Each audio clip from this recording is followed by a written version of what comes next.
Thank you.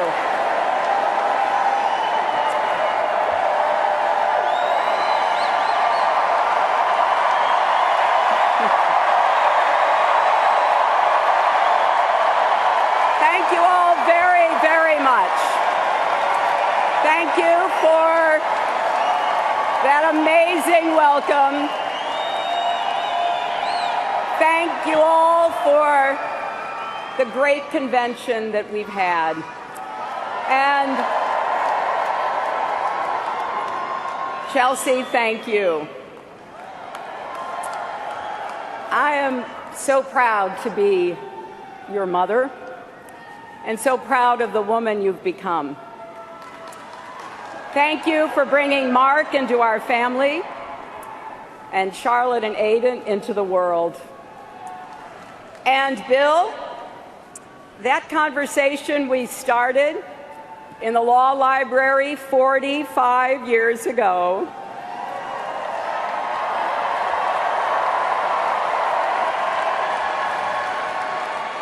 it is still going strong.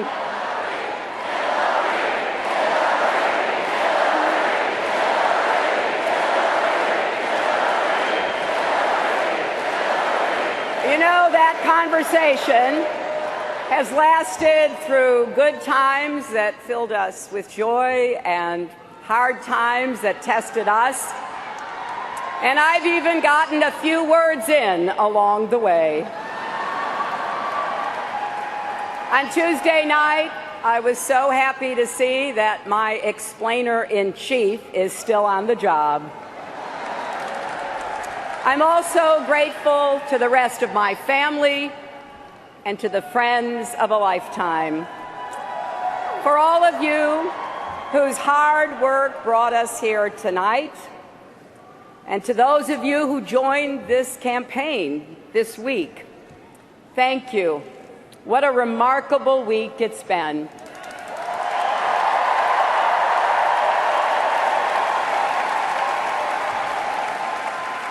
We heard the man from hope, Bill Clinton, and the man of hope, Barack Obama.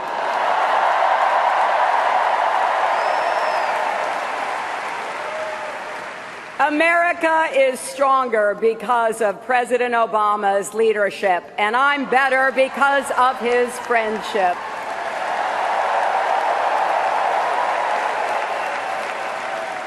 We heard from our terrific Vice President, the one and only Joe Biden.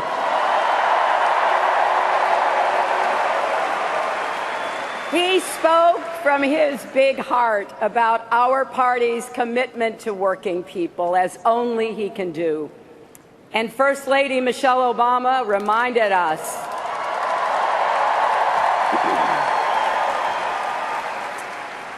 that our children are watching.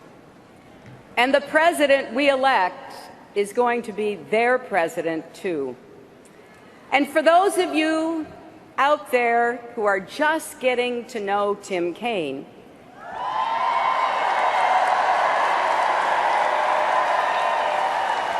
you will soon understand why the people of Virginia keep promoting him from city council and mayor to governor and now senator. And he will make our whole country proud as our vice president.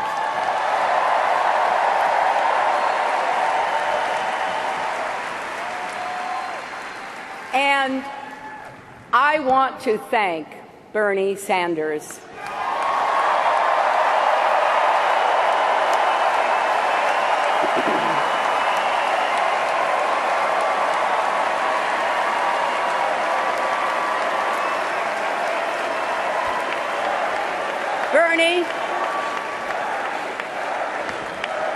Bernie, your campaign inspired millions of Americans, particularly the young people who threw their hearts and souls into our primary.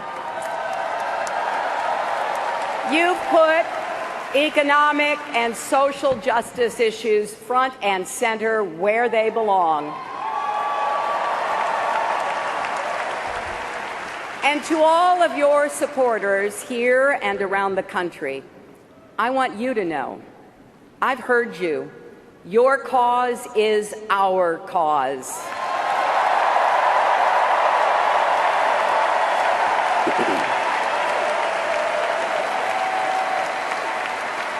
Our country needs your ideas, energy, and passion. That is the only way we can turn our progressive platform into real change for America.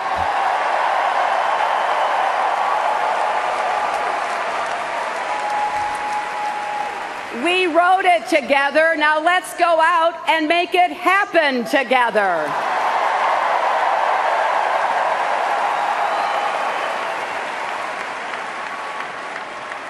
My friends, we've come to Philadelphia, the birthplace of our nation, because what happened in this city 240 years ago still has something to teach us today.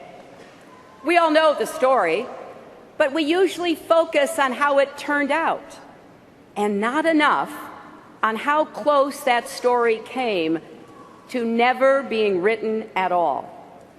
When representatives from 13 unruly colonies met just down the road from here, some wanted to stick with the king, and some wanted to stick it to the king. The revolution hung in the balance. Then somehow they began listening to each other, compromising, finding common purpose. And by the time they left Philadelphia, they had begun to see themselves as one nation. That's what made it possible to stand up to a king. That took courage. They had courage. Our founders embraced the enduring truth that we are stronger together.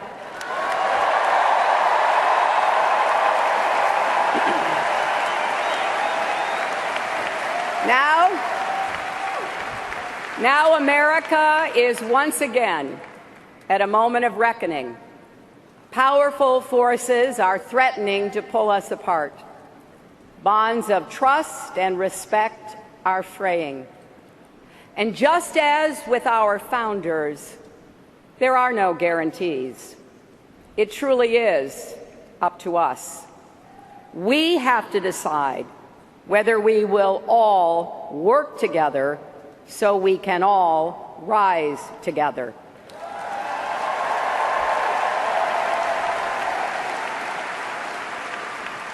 Our country's motto is E pluribus unum. Out of many, we are one. Will we stay true to that motto? Well, we heard Donald Trump's answer last week at his convention. He wants to divide us from the rest of the world and from each other. He's betting that the perils of today's world will blind us to its unlimited promise. He's taken the Republican Party a long way, from morning in America to midnight in America. He wants us to fear the future and fear each other. Well, you know, a great Democratic president, Franklin Delano Roosevelt, came up with the perfect rebuke to Trump more than 80 years ago during a much more perilous time. The only thing we have to fear is fear itself.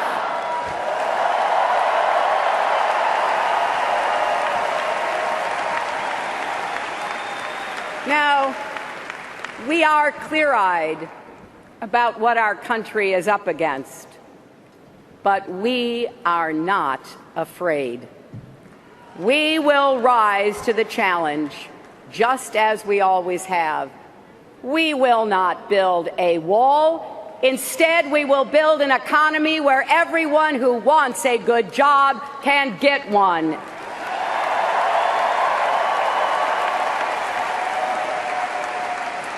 and will build a path to citizenship for millions of immigrants who are already contributing to our economy.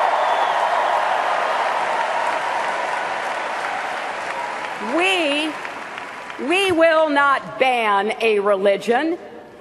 We will work with all Americans and our allies to fight and defeat terrorism.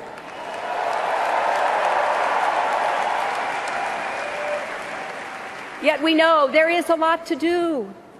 Too many people haven't had a pay raise since the crash. There's too much inequality, too little social mobility, too much paralysis in Washington, too many threats at home and abroad. But just look for a minute at the strengths we bring as Americans to meet these challenges.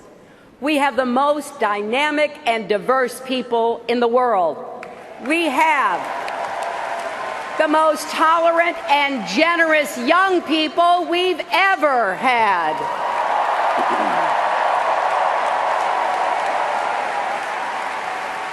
We have the most powerful military, the most innovative entrepreneurs, the most enduring values: freedom and equality, justice and opportunity. We should be so proud that those words are associated with us.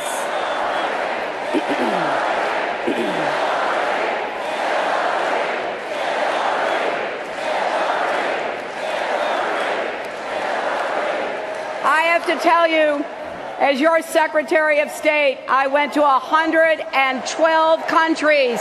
When people hear those words, they hear America. So, don't let anyone tell you that our country is weak. We're not. Don't let anyone tell you we don't have what it takes. We do. And most of all, don't believe anyone who says, "I alone can fix it." Yes, those were actually Donald Trump's words in Cleveland. And they should set off alarm bells for all of us. Really? I alone can fix it? Isn't he forgetting troops on the front lines, police officers and firefighters who run toward danger, doctors and nurses who care for us, teachers who change lives, entrepreneurs who see possibilities in every problem, mothers who lost children to violence and are building a movement to keep other kids safe? He's forgetting every last one of us. Americans don't say, "I alone can fix it." We say, "We'll fix it together."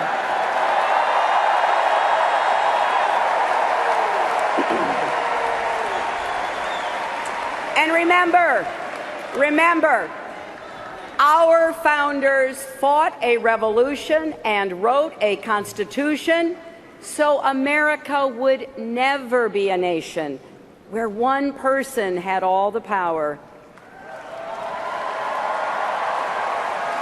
240 years later, we still put our faith in each other. Look at what happened in Dallas after the assassinations of 5 brave police officers. Police Chief David Brown asked the community to support his force, maybe even join them. And you know how the community responded? Nearly 500 people applied in just 12 days.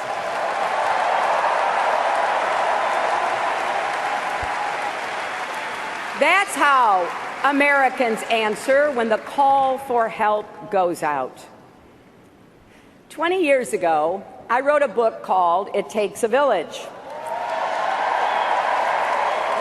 And a lot of people looked at the title and asked, what the heck do you mean by that? This is what I mean. None of us can raise a family, build a business, heal a community, or lift a country totally alone. America needs every one of us to lend our energy, our talents, our ambition to making our nation better and stronger. I believe that with all my heart. That's why Stronger Together is not just a lesson from our history. It's not just a slogan for our campaign. It's a guiding principle for the country we've always been and the future we're going to build. A country where the economy works for everyone, not just those at the top.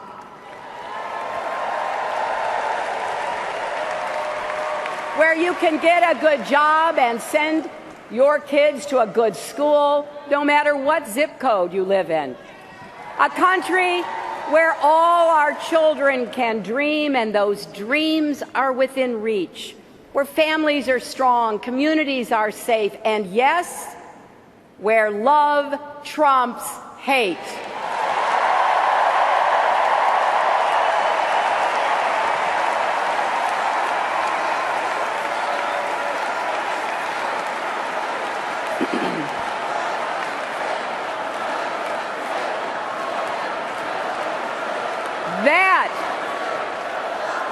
That's the country we're fighting for. That's the future we're working toward. And so, my friends, it is with humility, determination, and boundless confidence in America's promise that I accept your nomination for President of the United States.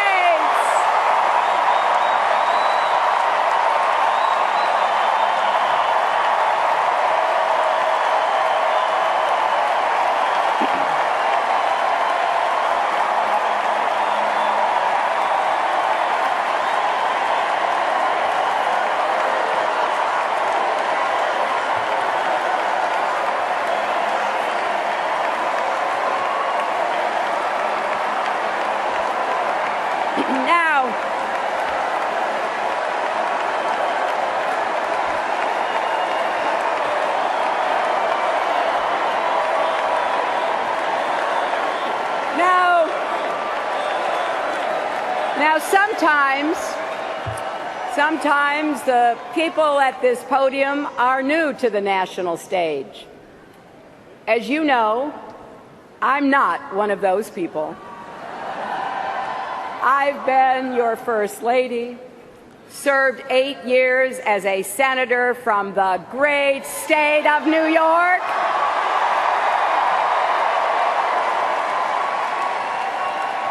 Then I represented all of you as Secretary of State. But my job titles only tell you what I've done. They don't tell you why. The truth is, through all these years of public service, the service part has always come easier to me than the public part.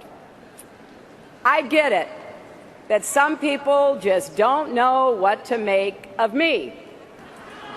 So let me tell you, the family I'm from, well, no one had their name on big buildings. My family were builders of a different kind. Builders in the way most American families are. They used whatever tools they had, whatever God gave them, and whatever life in America provided, and built better lives and better futures for their kids. My grandfather worked in the same Scranton lace mill for 50 years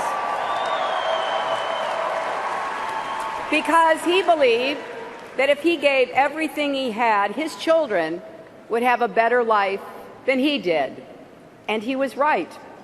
My dad, Hugh, made it to college. He played football at Penn State and enlisted in the Navy after Pearl Harbor. When the war was over, he started his own small business printing fabric for draperies. I remember watching him stand for hours over silk screens. He wanted to give my brothers and me opportunities he never had, and he did. My mother, Dorothy, was abandoned by her parents as a young girl. She ended up on her own at 14, working as a housemaid. She was saved by the kindness of others. Her first-grade teacher saw she had nothing to eat at lunch and brought extra food to share the entire year. The lesson she passed on to me years later stuck with me. No one gets through life alone. We have to look out for each other and lift each other up. And she made sure I learned the words from our Methodist faith. Do all the good you can for all the people you can in all the ways you can, as long as ever you can.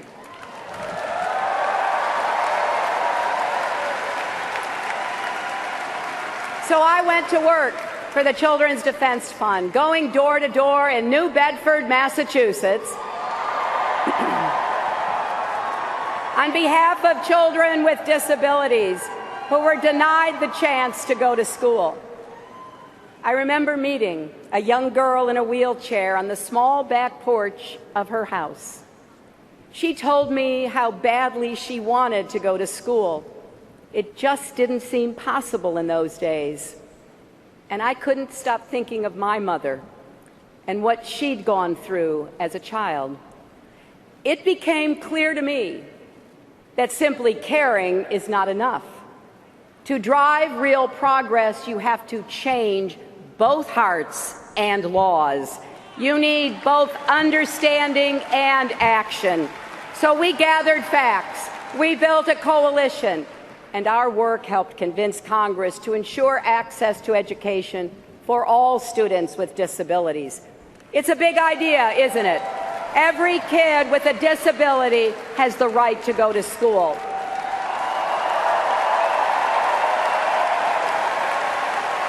But how?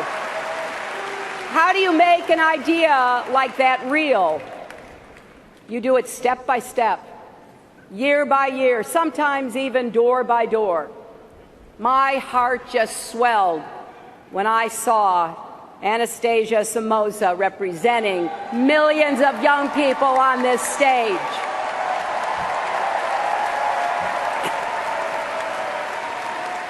Because we changed our law to make sure she got an education. So it's true. I sweat the details of policy, whether we're talking about the exact level of lead in the drinking water in Flint, Michigan, the number of mental health facilities in Iowa, or the cost of your prescription drugs. Because it's not just a detail if it's your kid, if it's your family. It's a big deal. And it should be a big deal to your president, too.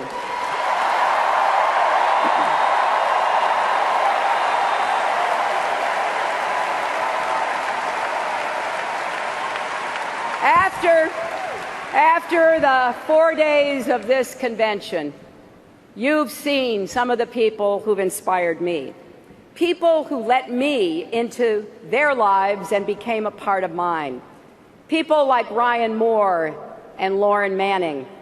They told their stories Tuesday night. I first met Ryan as a 7-year-old.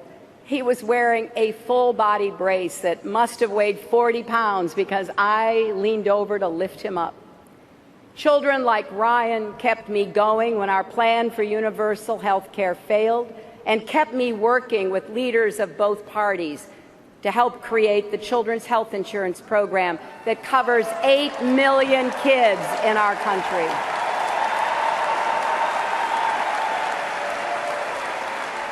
Lauren Manning, who stood here with such grace and power, was gravely injured on 9/11.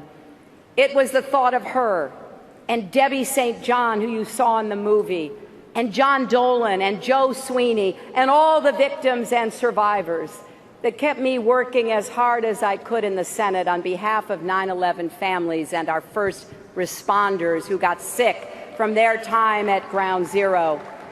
I was thinking of Lauren, Debbie, and all the others 10 years later in the White House Situation Room when President Obama made the courageous decision that finally brought Osama bin Laden to justice.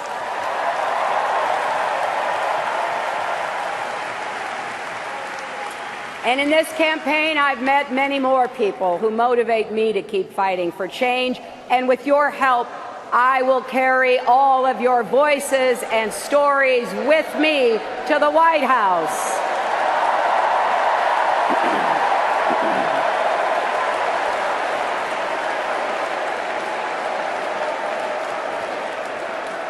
And you heard some from Republicans and independents who are supporting our campaign. Well, I will be a president for Democrats, Republicans, independents, for the struggling, the striving, the successful, for all those who vote for me and for those who don't, for all Americans together.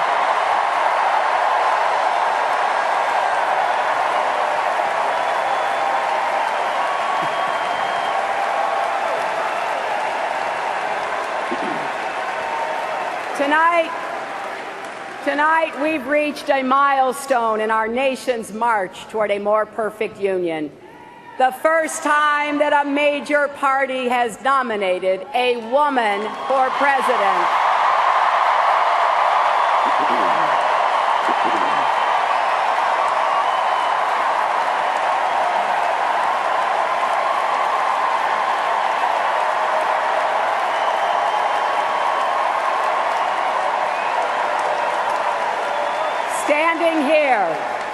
Standing here as my mother's daughter and my daughter's mother, I'm so happy this day has come. I'm happy for grandmothers and little girls and everyone in between.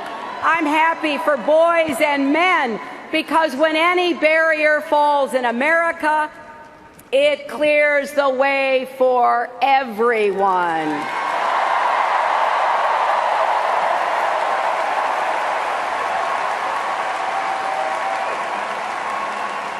After all, when there are no ceilings, the sky's the limit.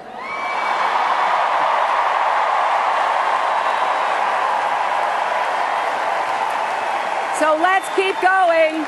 Let's keep going until every one of the 161 million women and girls across America has the opportunity she deserves to have.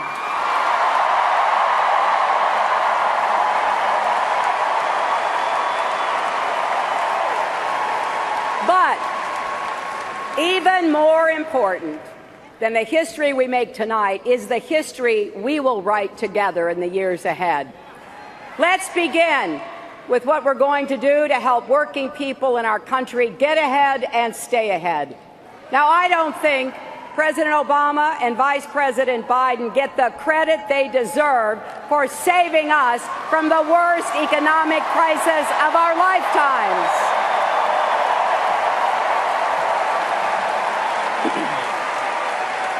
Our economy is so much stronger than when they took office. Nearly 15 million new private sector jobs, 20 million more Americans with health insurance, and an auto industry that just had its best year ever.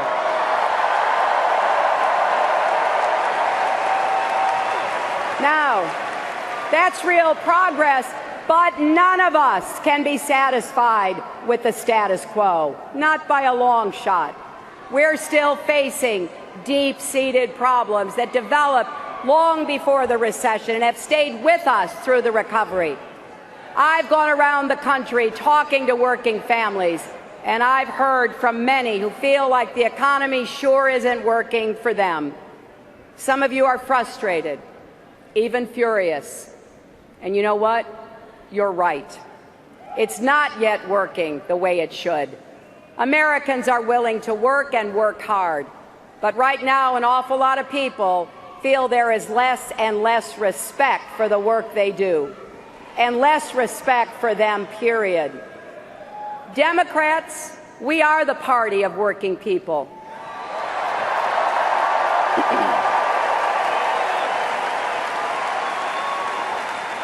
But we haven't done a good enough job showing we get what you're going through, and we're going to do something to help.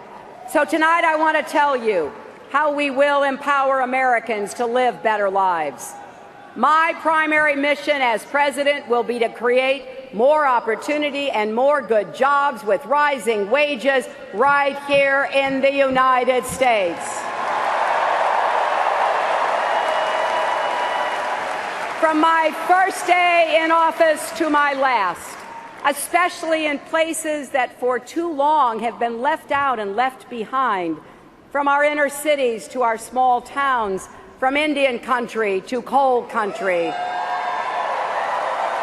from communities ravaged by addiction to regions hollowed out by plant closures. And here's what I believe. I believe America thrives when the middle class thrives. I believe our economy isn't working the way it should because our democracy isn't working the way it should.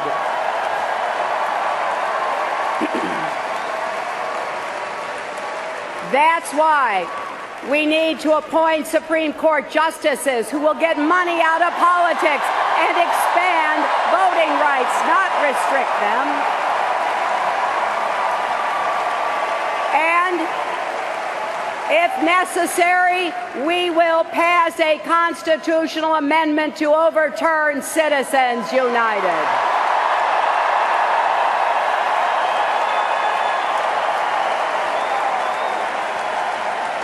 I believe American corporations that have gotten so much from our country should be just as patriotic in return. Many of them are, but too many aren't. It's wrong to take tax breaks with one hand and give out pink slips with the other. And I believe Wall Street can never, ever be allowed to wreck Main Street again.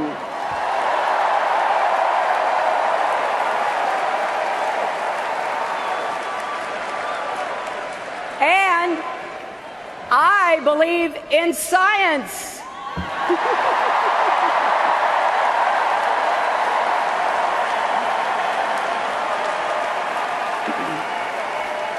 I believe climate change is real and that we can save our planet while creating millions of good-paying clean energy jobs. I believe that when we have millions of hard-working immigrants contributing to our economy, it would be self-defeating and inhumane to try to kick them out.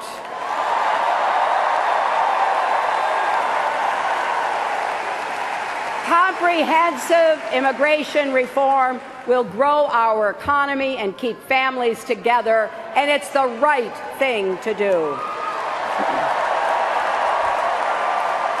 So, whatever party you belong to, or if you belong to no party at all, if you share these beliefs, this is your campaign.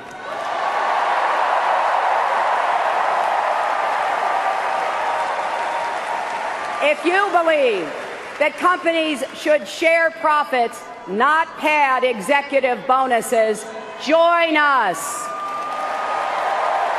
If you believe the minimum wage should be a living wage and no one working full-time should have to raise their children in poverty, join us. If you believe that every man, woman, and child in America has the right to affordable health care, join us. If you believe that we should say no to unfair trade deals, that we should stand up to China, that we should support our steel workers and auto workers and homegrown manufacturers, then join us.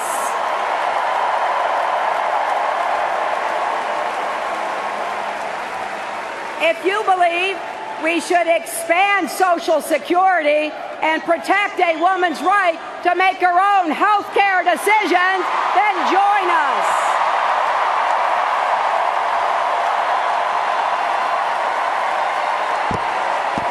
And yes, if you believe that your working mother, wife, sister, or daughter deserves equal pay, join us.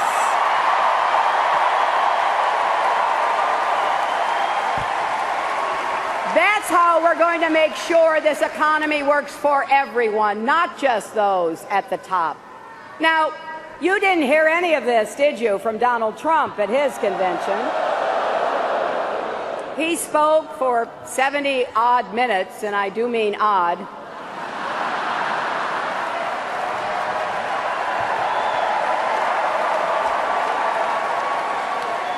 And he offered zero solutions. But we already know he doesn't believe these things. No wonder he doesn't like talking about his plans. You might have noticed I love talking about mine. In my first 100 days, we will work with both parties to pass the biggest investment in new, good-paying jobs since World War II. Jobs in manufacturing, clean energy, technology and innovation, small business and infrastructure. If we invest in infrastructure now, we'll not only create jobs today, but lay the foundation for the jobs of the future. And we will also transform the way we prepare our young people for those jobs. Bernie Sanders and I will work together to make college tuition free for the middle class and debt free for all.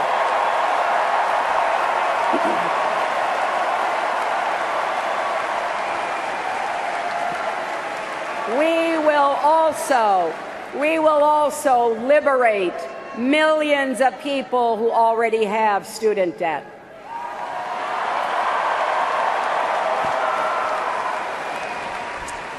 It's just not right that Donald Trump can ignore his debts and students and families can't refinance their debts.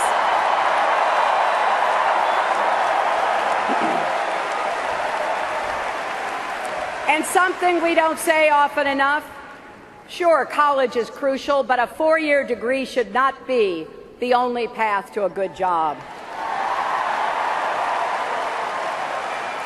We will help more people learn a skill or practice a trade and make a good living doing it.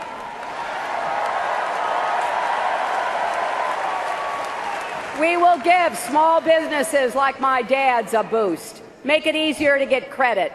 Way too many dreams die in the parking lots of banks.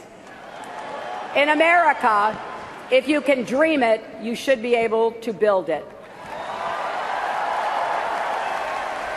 And we will help you balance family and work. And you know what? If fighting for affordable child care and paid family leave is playing the woman card, then deal me in.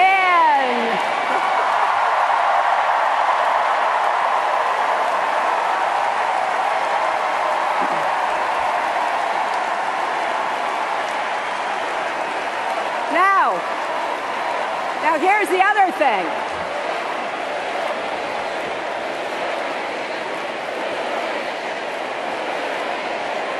Now, we're not only going to make all of these investments, we're going to pay for every single one of them. And here's how. Wall Street, corporations, and the super rich are going to start paying their fair share of taxes.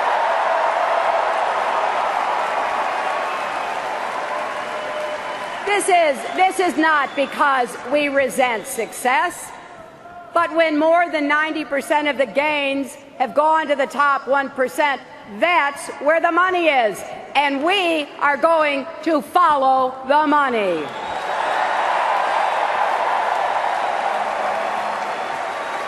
And if companies take tax breaks and then ship jobs overseas, we'll make them pay us back, and we'll put that money to work where it belongs, creating jobs here at home. Now I imagine that some of you are sitting at home thinking, well, that all sounds pretty good, but how are you going to get it done? How are you going to break through the gridlock in Washington? Well, look at my record. I've worked across the aisle to pass laws and treaties and to launch new programs that help millions of people. And if you give me the chance, that's exactly what I'll do as president. But then I also imagine people are thinking out there, but Trump, he's a businessman. He must know something about the economy. Well, let's take a closer look, shall we? In Atlantic City, 60 miles from here, you will find contractors and small businesses who lost everything because Donald Trump refused to pay his bills. Now remember what the president said last night. Don't boo, vote.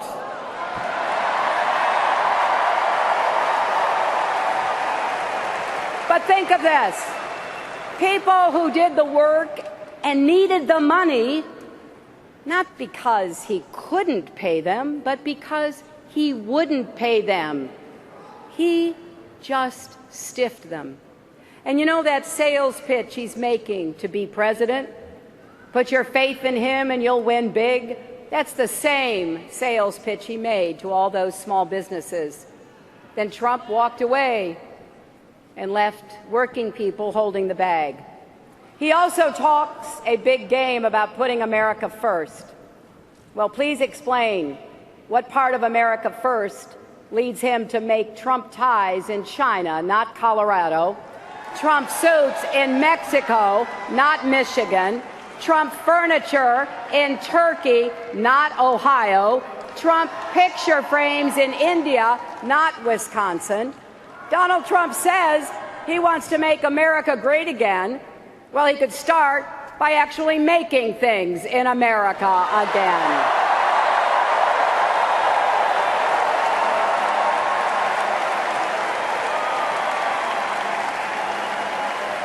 Now,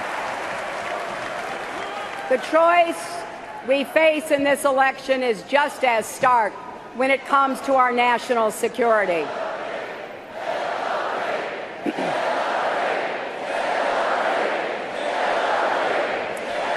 You know, anyone reading the news can see the threats and turbulence we face, from Baghdad to Kabul to Nice and Paris and Brussels, from San Bernardino to Orlando. We're dealing with determined enemies that must be defeated. So it's no wonder that people are anxious and looking for reassurance, looking for steady leadership, wanting a leader who understands we are stronger when we work with our allies around the world and care for our veterans here at home.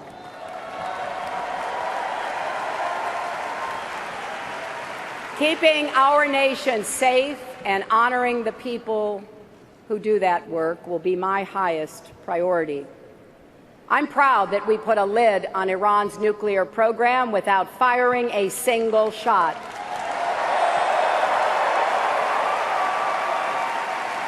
Now we have to enforce it, and we must keep supporting Israel's security. I'm proud that we shaped a global climate agreement. Now we have to hold every country accountable to their commitments, including ourselves. And I'm proud to stand by our allies in NATO against any threat they face, including from Russia.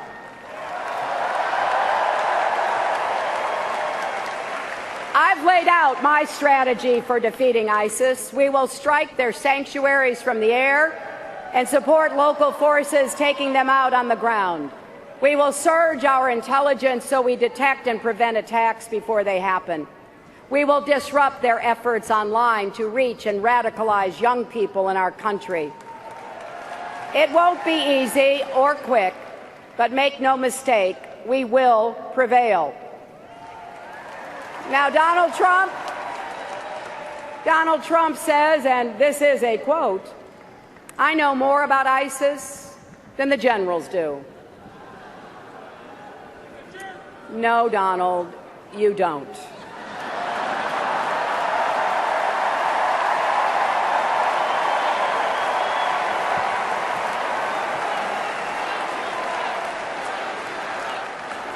He thinks he knows more than our military because he claimed our armed forces are a disaster.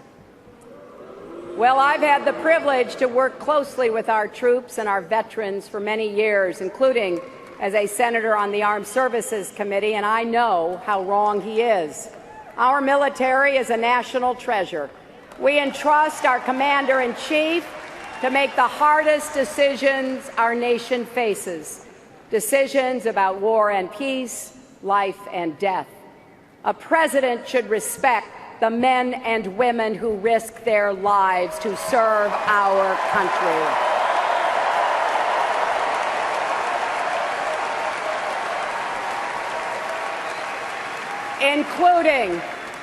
Including Captain Khan and the sons of Tim Kaine and Mike Pence, both Marines.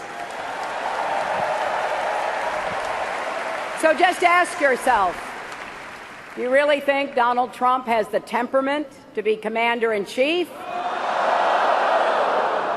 Donald Trump can't even handle the rough and tumble of a presidential campaign. He loses his cool at the slightest provocation. When he's gotten a tough question from a reporter, when he's challenged in a debate, when he sees a protester at a rally. Imagine, if you dare, imagine him in the Oval Office facing a real crisis.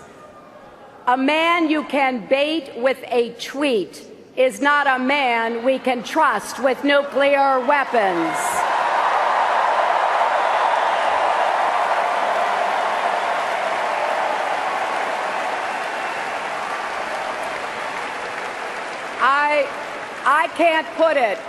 I can't put it any better than Jackie Kennedy did after the Cuban Missile Crisis.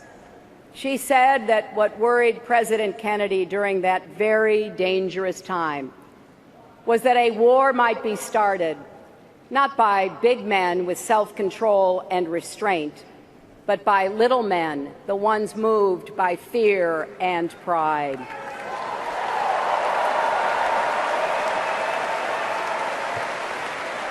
America's strength doesn't come from lashing out. It relies on smarts, judgment, cool resolve, and the precise and strategic application of power. And that's the kind of commander-in-chief I pledge to be.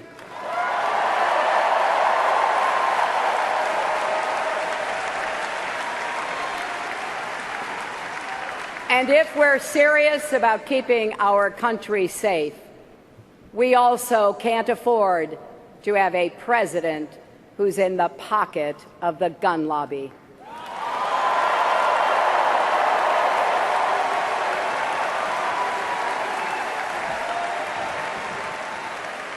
I'm not here to repeal the Second Amendment. I'm not here to take away your guns. I just don't want you to be shot by someone who shouldn't have a gun in the first place.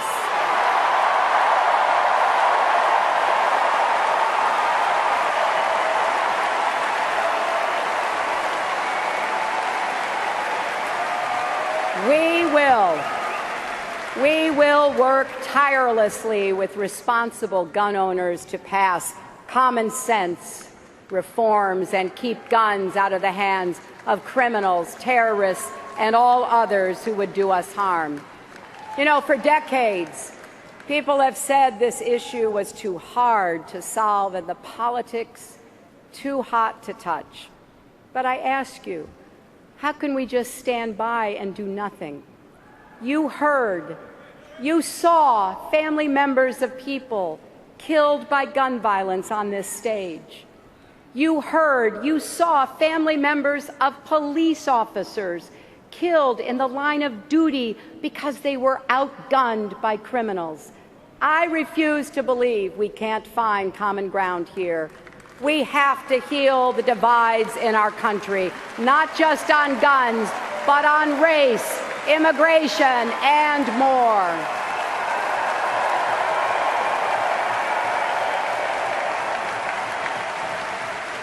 And that starts with listening to each other, trying as best we can to walk in each other's shoes.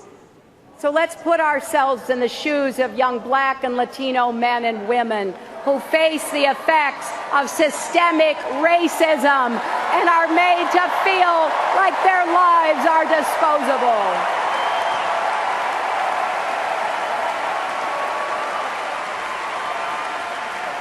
Let's put ourselves in the shoes of police officers kissing their kids and spouses goodbye every day, heading off to do a dangerous and necessary job.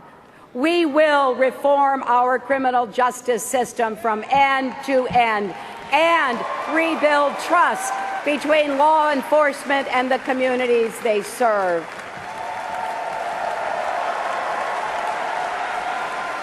And we will defend all our rights, civil rights, human rights, and voting rights, women's rights and workers' rights, LGBT rights, and the rights of people with disabilities.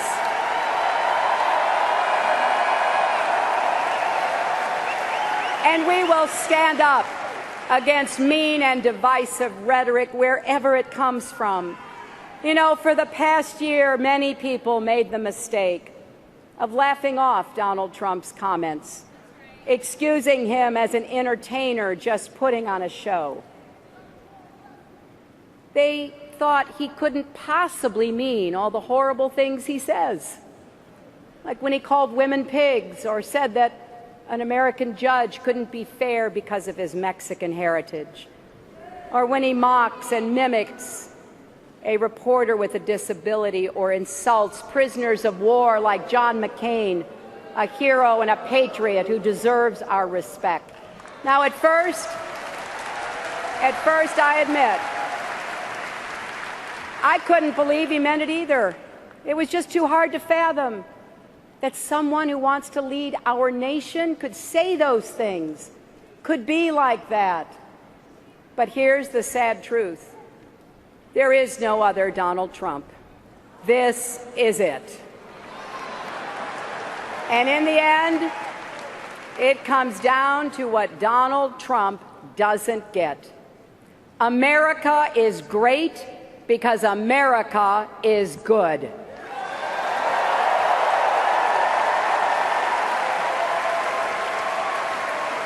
So, enough with the bigotry and the bombast. Donald Trump's not offering real change. He's offering empty promises.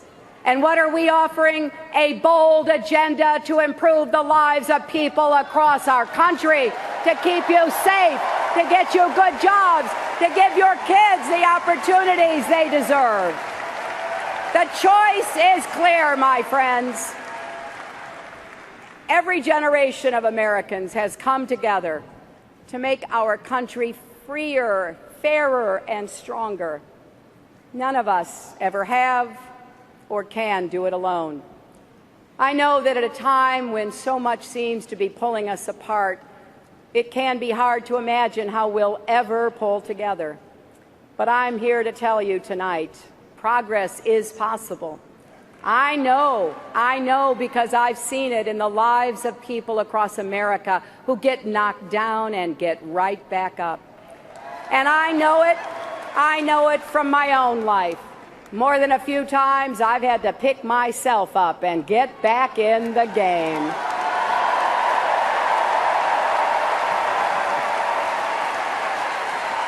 Like so much else in my life, I got this from my mother, too. She never let me back down from any challenge. When I tried to hide from a neighborhood bully, she literally blocked the door. "Go back out there," she said. And she was right. You have to stand up to bullies. You have to keep working to make things better, even when the odds are long and the opposition is fierce. We lost our mother a few years ago, but I miss her every day, and I still hear her voice urging me to keep working, keep fighting for right no matter what. That's what we need to do together as a nation.